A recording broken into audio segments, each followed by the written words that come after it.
You're listening to What She Said, a podcast about blogging, creativity and life online hosted by me, Lucy Lucraft, a freelance journalist and blogger based in Brighton. If you've ever listened to the podcast before, you'll have heard me mention the blogger course, and for good reason too. Monica Stock created the travel hack back in 2009, and since then she's become one of the most respected travel bloggers in the UK, if not the world. She's worked with a gazillion brands, and she even has her own suitcase, which is amazing, by the way. Over a series of weeks, Monica shares tips on creating video content, branding, writing, and the dreaded niche. In fact, this was such a game changer of a chapter for me that I went from thinking I was just a travel blogger to knowing that I am something completely different and that I have a super tight niche. It really, really changed my blogging life. If you want to sign up, head to thebloggercourse.com today and get 20% off with the code WhatSheSaid. 20% off with the code WhatSheSaid. Hi, Bob. How are you? Welcome to the podcast. Hi, Lucy. Thank you for having me. I'm good, thanks. Good. So for anybody who doesn't know who you are, do you want to just introduce yourself, tell us about your blogging journey so far?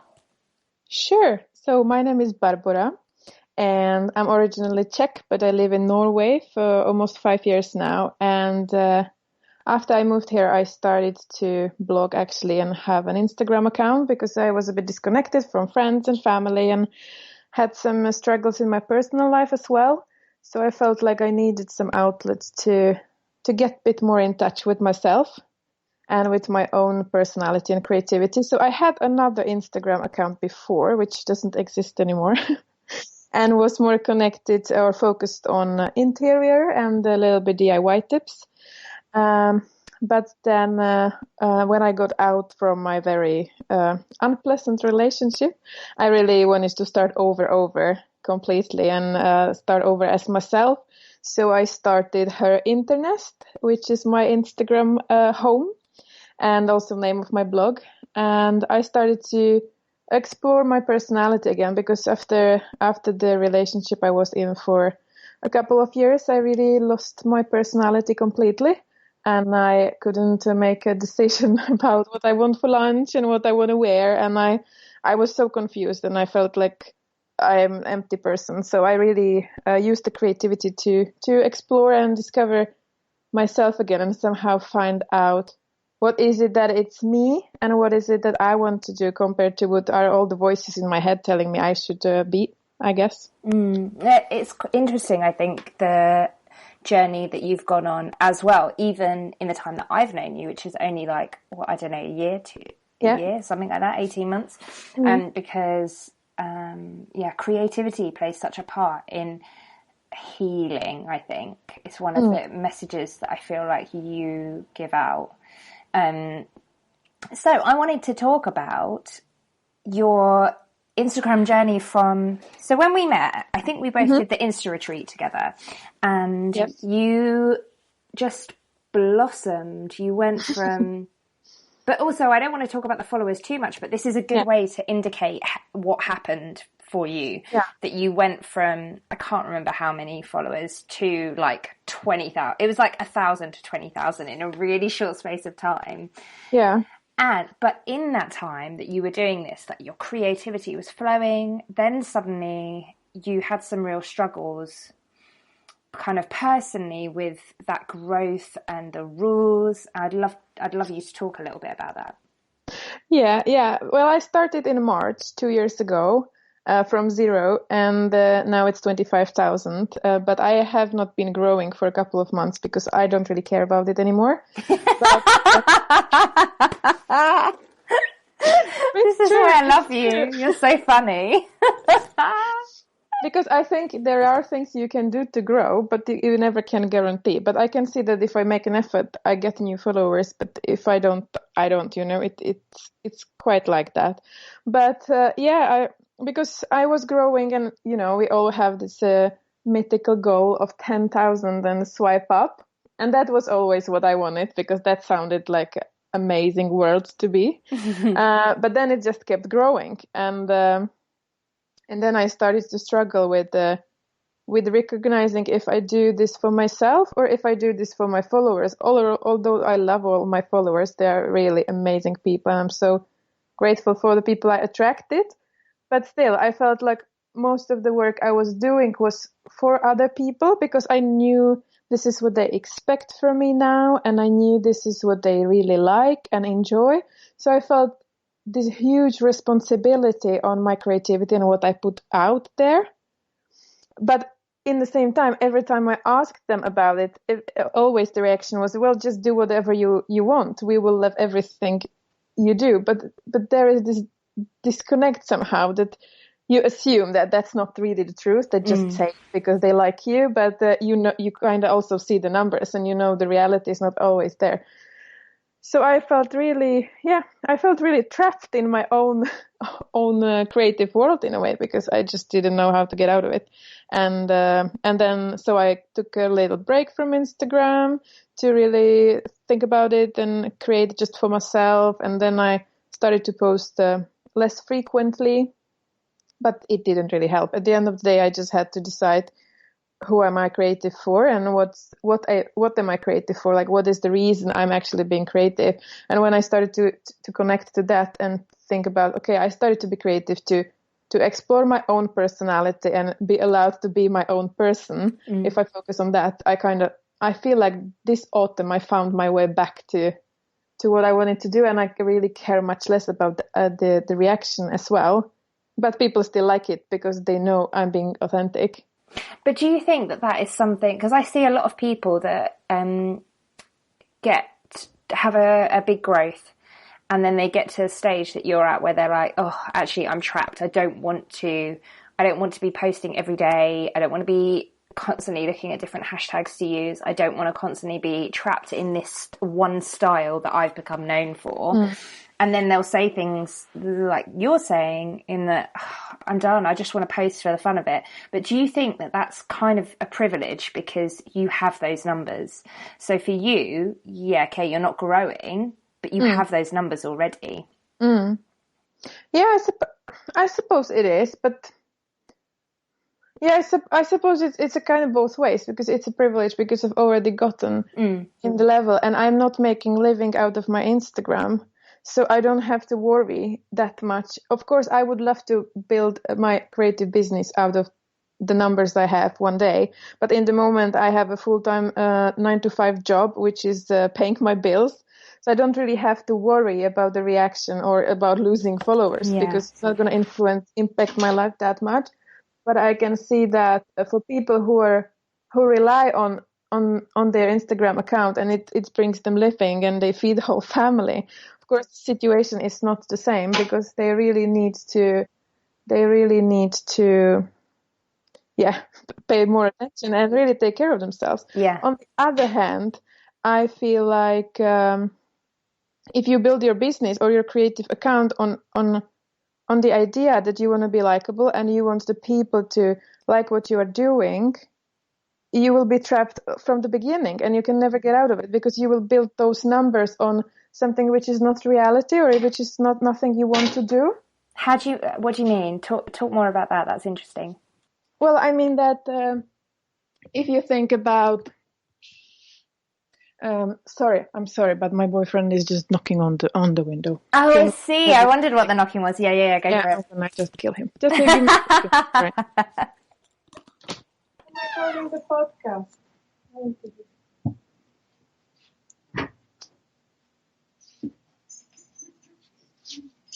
I'm just recording the podcast.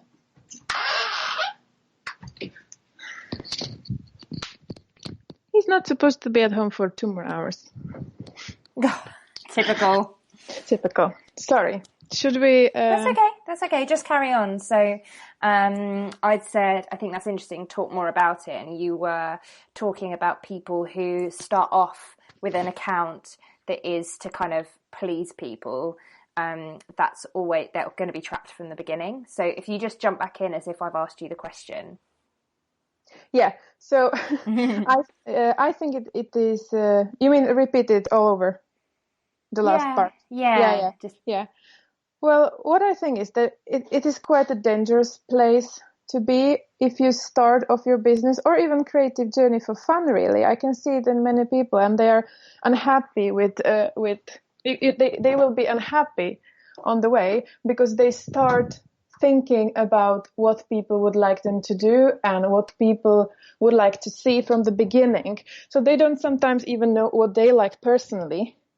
And at one point, or at some point, when you will be busy or you will be upset or you won't feel like it, you won't feel like creating at all. That happens all the time.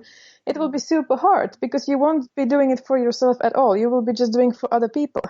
So I think I see that it is a really difficult situation to be in if you don't have the privilege of growing as I grew, for example. And you really know that the numbers matter at the beginning, and truth to be told, they do. Yeah. And I think that's the thing, isn't it? Because I think this is why people sometimes get really frustrated with Instagram,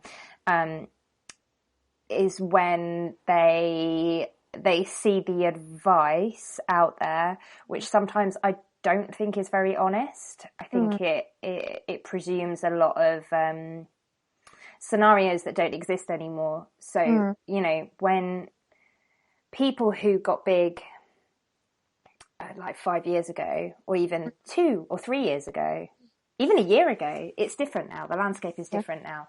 And that's when I think people get a bit frustrated with Instagram. I feel like even when I've had an Instagram account since 2011, but I only took it seriously last year. And I feel like even for me to give advice on how I grew is not realistic to tell somebody else how to grow, because you almost have, and again, I'm the same as you. It's not my full-time job. So, it's just kind of a joy for me. I just enjoy it. I even think that people saying just post whatever you want, in a way, and that's when things change for me, when I just started posting fun stuff and the reality and you know, not the pretty pictures. I even think that sometimes that's misguided advice. Because I agree, but on the other hand, you post now whatever you want, and I think your Instagram changed because you're really being much more open than even though you were before, but you really just enjoy it. But still, you have a certain aesthetic. Yes. Yeah. And you wouldn't post anything. There is always, even though I say post whatever you want, you are really not saying that, but don't forget it to all look beautiful together. Exactly, you know? Exactly, yeah. Because I can say, I just post pictures that I really enjoy, but there are pictures that I take that will never go on my grid because they don't fit in. And I'm okay with that. That brings me joy. I really enjoy curating my grid. But for people who don't, I think it can be really frustrating to hear that. Yeah, and it's the same for me. I hate blue, and nothing blue will ever get into my squares. You although it can be hate my feed. But I like you. But I think that the advice out there can be a bit difficult to use in practice if you don't understand what those words means. I think sometimes we tend to simplify it all, but the algorithm is no one understands the algorithm, and that's the point of it, right? That no one can crack the code. There is no way to crack the code, but there are things you can do to increase your chances to get seen, right, to grow, and it doesn't have to work anyway. And that's I think a really frustrating part, because I've tried to help a couple of people I know, then they have amazing photos, they look beautifully together, they're using the hashtag, but still there is something missing which won't allow them to tip over and get the bigger reach and grow. And that's really hard as well, isn't it? And especially coming from a where you're trying to help people, it must be so hard. There's no way that I think anybody can just follow a set formula. I think you do have to accept that there's one of two things. Either Instagram has to be your complete focus, you have to be spending hours on it every single day, or there has to be an element of luck. Yeah, definitely. And then I also think you have to decide for yourself what is it that matters to you. Because if you want to grow and that's what matters to you the most, there are ways to do that. You know, I don't mean now the sketchy ways of buying followers. Don't do that, kids. But, I mean, there are proofs that if you have, for example, single topic focused Instagram, like the person which is styling the hedgehog photos, every photo is the same. They are growing much faster, or the ASMR things, you know. So if the growth and the numbers is only thing which matters to you, I think you can always observe what's going on, what's the trends, and you can follow, and you will somehow grow. So if that's the only thing which matters to you. Which, and for some people it is, and there's absolutely no judgment if that. But yeah, I think you're absolutely right. What is ASMR? You know, I don't know what the shortcut means, but are those weird sounds, you know? It's some science behind it, that some people are connected to specific sounds, which makes you feel good because there may be sounds from your childhood. And then people are creating all these videos with like popping bubbles and popping bubble foil and scraping the soap and all this like burning jelly and strange stuff going on Instagram right now. Oh my goodness, that's so weird. I'm so not in, like, I don't really explore too much on Instagram. No. I just follow my favorites and And I think that's also one of the things which is stopping people from growing as well, because we are staying so much in our bubble. We have no idea what's happening out there. But once you get on your explore feed, then you start going that rabbit hole, you know, from one picture to another. You discover that you have no idea what's happening out there. And there are people with millions and millions of followers which are just scraping pieces of soap and recording the sound. So weird. I'm going to get lost in an Instagram rabbit hole this afternoon to see if I can find some interesting stuff. I think you've got really, really, really good tips and really honest tips about Instagram. That's one of the things that I love about you. And I think it probably also because I knew you before you were famous. Oh, yeah. But I got to see your journey, which I think is really cool. And I know, like, you're everything you do is so rooted in authenticity and honesty. And you care a lot. You don't necessarily care about, I don't know. I don't really know where I'm going with this, but one of the things I really like about you is your honesty. I don't really like anybody who isn't honest. What are your best tips for Instagram? For growing? For growing? Yeah, because I think people do want to know that. They want a good, realistic takeaway for growing, even if it means scraping soap or whatever. I think it is much harder than it was a year ago to give these tips. And that's why also I stopped helping people with Instagram because, and I rather focus on the creative part because I think that's also important. But I think for growing in the moment, it is quite important to get out of the Instagram almost. So to get out of your bubble, to get out of Instagram into another channels so people find you from elsewhere. I know that Pinterest is working really well for people nowadays. So they are sharing their Instagram pictures into Pinterest boards. And that's how they're getting new followers back to the Instagram. And it's also helpful for me. And that's how I grew a lot last year, was to join the Instagram hashtag challenge. But also another challenge is because there is so many challenges on Instagram for different creatives and different type of challenges, from the photography challenge to knitting challenge or 100 days project challenge, which are creating the community of people. And those are usually very supportive. So you get very authentic new audience because people care for each other and they get connected through the creativity rather than some kind of random liking all over the place. That's not going to work in the long term. And it's the same with the Instagram hashtag project, because I was featured in April and I grew about 3,000 followers, I believe, basically overnight. But my engagement didn't go anywhere because these people just follow you because you are suddenly cool, but they don't really care about you. So it's much better to grow slow and steady, or no matter how hard it really feels sometimes. Yeah. But I think the best way to grow is to connect to the right people and find your tribe, really find the groups of people which are similar to you, but maybe not so similar. Try to get out of your creative comfort zone and try something different. Yeah, that's such good advice, because what it's all about really is, grow. If you want to grow, for example, I would love to have the 10K so that I can have the swipe up, because that would be really helpful for me. But my engagement is quite high, so there's no way that I would ever want to grow 3,000 overnight, even though it would feel great. I know that then that would damage one of like my main selling points, I guess. And also it probably just feels really gross when you're used to having great engagement and then it dropping. I would imagine it's quite frustrating. Yeah, and you have to really you feel like you have to keep up. You feel like now you have been somehow proven to be successful, and now you have to show everyone that that's actually true, that this wasn't just a luck or lottery, but that was actually your work. So it's not an easy situation to be sometimes in.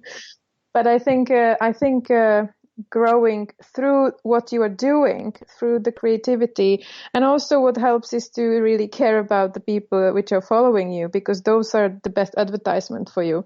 And I really noticed when I share something which resonates with people or they appreciate it, they share it without me asking for it. And that brings another people your way. So I think the value in a way is very overrated, and I think people often don't put their work out because they're afraid there is not enough value in a way. And I definitely believe that we shouldn't bring more noise out there to the internet, but be of value. But the value for the people can just be that you share that you had a shit day and this is how you got out of it. That can be so important in that moment for some person who is watching your feed. So I think there is lots to be told about value, but it's not as hard as it seems like. It's so funny that you say that, because that's basically, there's a paragraph or a sentence in my newsletter on Sunday where I talk about value, where like, as in, I'm so sick of people saying only share valuable, you must offer value, because that really is a block for people, because they think that making someone laugh isn't value. It is, definitely. Or being honest and making someone feel something, like feel less alone or whatever. That's value. It doesn't have to be. Be like a 10-point plan to. It doesn't have to. Do you know what I mean? Like, No, definitely, because I think the biggest value for people you can bring is that they can relate. Because we really want to belong and we want to relate to one another and we want to feel like we are not alone. And if you make people feel not alone, I think that's the biggest value. And no matter the way you are doing it. Yeah, I completely agree. Not enough is talked about. No. Some of the messages that are sent to people, to influencers. I don't know.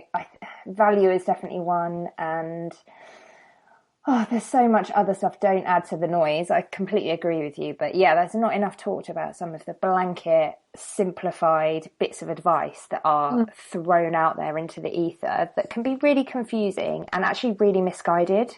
Yeah, and damaging, because people feel like they're not good enough. People feel like they're not good enough to bring anything to the world, and that's so not true, because everyone has always something. And even though if you are just being yourself, that's such an amazing value, because as Brené Brown says, the vulnerability is the most important thing to share with people, because that creates the real connections and it's healing the world and all the good stuff. Yeah, I agree. I think creativity can be, as in the term creativity, I think that can be one of those words that is bandied about and is a block to people, because I don't know about you, but when I was at school, you were either creative or you were good at science and maths. Like, you couldn't be both. And if you're creative, that means you're good at art. Yes. There's no... Yeah, and I talk about this all the time, and I think that will be what I will be focusing even more in the future, to convince people that they're good enough in whatever they're doing and they are creative. Because I often use the example that my boyfriend is electrician and he thinks he's creative. He thinks he's creative at his work as electrician because he has to figure out how to do the work in the best way, how to connect the things so it looks good and it works for people and so on. And I always say this is being creative. Being creative means creating something which hasn't been there before, which you use your own skills and experience for. Cooking dinner from scratch without recipes, being creative.